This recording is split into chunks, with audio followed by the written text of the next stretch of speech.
비 안 나와 보이나? 괜찮아요, 날씬해요. 괜찮아? 네. 아, 땡이요. 자, 안녕하세요. 예, 여기는 어디일까요? 전천강이요. 아, 맞았습니다. 여기는 전천입니다. 전천이고요. 지금 앉아 있는 곳은 이도동 쪽에 나와 있어요. 이도동 쪽에 나와 있고, 지금 선생님이 앉아 있는 이곳은 예, 전천 주변에 뚝이 있잖아요. 예, 지금 그 뚝방길에 나와 있습니다. 지금 여기는 자연적으로 만들어진 곳은 아니고요. 인공적으로 쌓아둔 뚝입니다. 그래서 이런 곳을 인공제방이라고 해요. 예, 인공제방이라고 하고요. 자, 우리 이쪽을 한번 볼까요? 자, 이쪽 뒤쪽으로. 예, 이 뒤쪽으로 보이는 이 곳들이 우리가 수업 시간에 학습해야 될 범람원 지역입니다. 범람원은 범람, 말 그대로 물이 흘러 넘쳤다라는 소리예요. 즉, 하천이 일시적으로 많은 강수가 있었을 때, 예, 하천은 물을 담는 그릇입니다.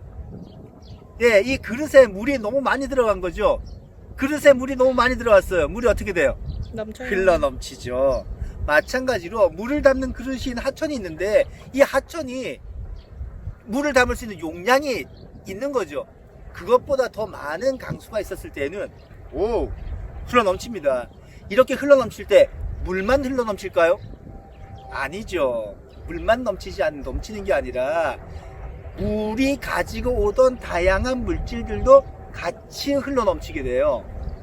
자, 이렇게 흘러 넘치다가 막 돌멩이 같은, 자갈 같은 무거운 애가 있어.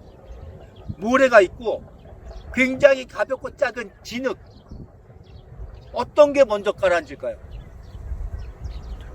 돌멩이요. 그렇죠. 그러니까 돌멩이가 먼저 가라앉고, 그 큰 놈 가라앉고, 그 다음에 모래 가라앉고, 그 다음에 진흙 같은 애들 점토 가라앉고. 아, 그러니까 하천 주변은 이렇게 높아지는데 뒤로 갈수록 점점 낮아지게 됩니다. 그래서 주변보다 자연적으로 높아진 이곳을 가지고 자연 제방이라고 하고요. 뒤쪽에 진흙 같은 점토질의 토양, 미립질의 점토질의 토양에 퇴적됐는데, 그것을 가지고 우리는 배후습지라고 합니다. 자, 그러면 생각해 보세요. 하천 주변에 조금 높은 곳이 있고요, 낮으면서 평탄한 곳이 있습니다. 여러분들은 어디서 집을 짓고 살겠습니까? 이렇게 했을 때 사람들이 물이 흘러 넘쳐, 평탄해, 농사 져야 돼, 선생님 배우습지요. 선생님은 계속 강조합니다. 지리는 실용성이고요, 지리는 생존입니다. 배후습지, 습지를 한마디로 바꾸면 늪입니다. 지금 여러분들 배후습지라고 하신 분들은 어디에다 집 짓고 산다는 거예요? 늪에다가. 큰일 나요. 열대지방이었으면 악어 만납니다. 거기 곤란해요. 자연제방은 물이 흘러넘치는 곳인데 입자가 굵어.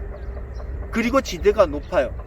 물에 잠긴다고 하더라도 입자가 굵으니까 물 빠지는 능력, 배수 능력이 어떻게 될까요? 죽입니다. 따라서 물이 잘 빠져요. 물이 찼다가도 금방 빠져버려.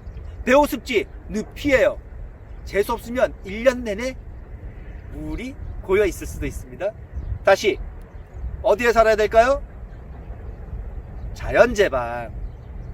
배후습지는 고여있는 물을 빼내고 난 다음, 즉 배수를 하고 난 다음에 농경지나 주거지로 이용이 가능합니다. 자, 지금 선생님 뒤로 보이는 바로 이곳. 네.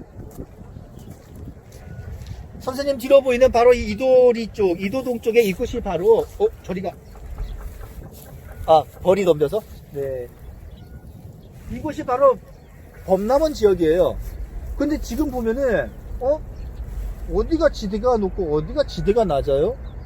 그리고, 자, 여기서 토지 이용의 차이를 한번 봅시다. 배수, 물이 잘 빠지면, 논농사가 유리할까요? 밭농사가 유리할까요? 다시, 논은 모내기를 해야 되죠. 그러면 반드시 논에 뭐를 채워놔야 돼요? 물을 채워놓고 물막이를 한 다음에 모내기를 하죠. 그러면 이런 곳은 물이 잘 고여야 될까요? 빠져야 될까요? 맞습니다. 논은 물이 잘 고여야 됩니다. 배수가 조금 불량하는 게 좋아요. 그러니까 배후 습지가 유리하겠죠. 반면에 물이 잘 빠지는 배수가 잘 되는 자연재방은 밭농사가 더 유리합니다. 이걸 가지고 자연재방과 배후 습지를 구분해야 돼요. 자, 다시 보세요.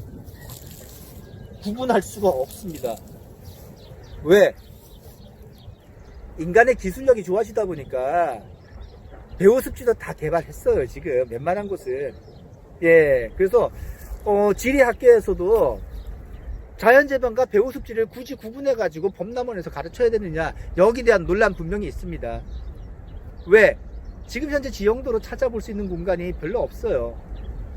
하지만 토지 이용의 차이를 가지고 두 가지를 분명히 구분해 볼 수는 있습니다.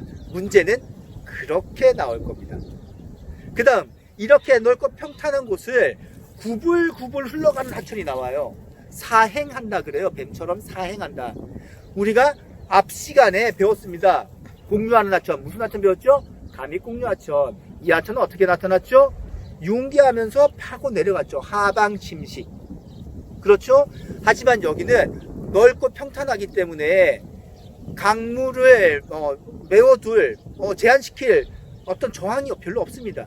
그래서 비 올 때마다 물이 흐르는 공유 방향이 바뀌어버려요.